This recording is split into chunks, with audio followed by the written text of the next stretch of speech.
Have you ever woken up and felt like life's just passing you by? Like you're stuck in quicksand watching everyone else zoom ahead?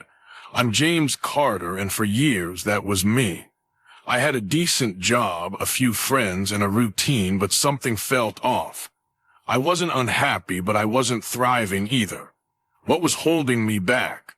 That's the question I'm diving into today.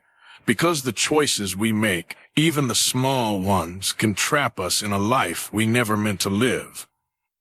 Stick with me, because my story might just spark something in yours. Let's start with the first choice that kept me stuck, chasing dreams that weren't mine. When I was younger, I thought I wanted to be a lawyer. Why? My parents thought it was stable. My teachers said I'd be successful. So I grinded through college, racking up debt, aiming for a career I didn't even like.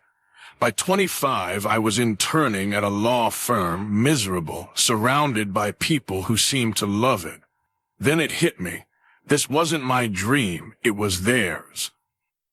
Society loves to nudge us toward paths that sound good on paper, but deep down, I craved something else. I just didn't know what. How many of us are chasing goals we don't even want?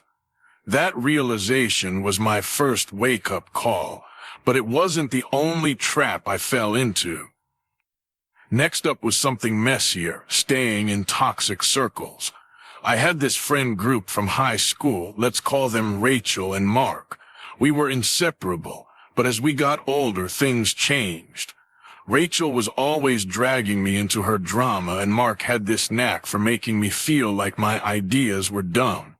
One night I loaned Mark some cash for a sure-thing business idea. Spoiler, I never saw that money again. Worse, he acted like I was the bad guy for asking about it. I stuck around anyway, thinking loyalty meant saying no was a bad habit. But those relationships were like anchors, holding me back from people who actually inspired me.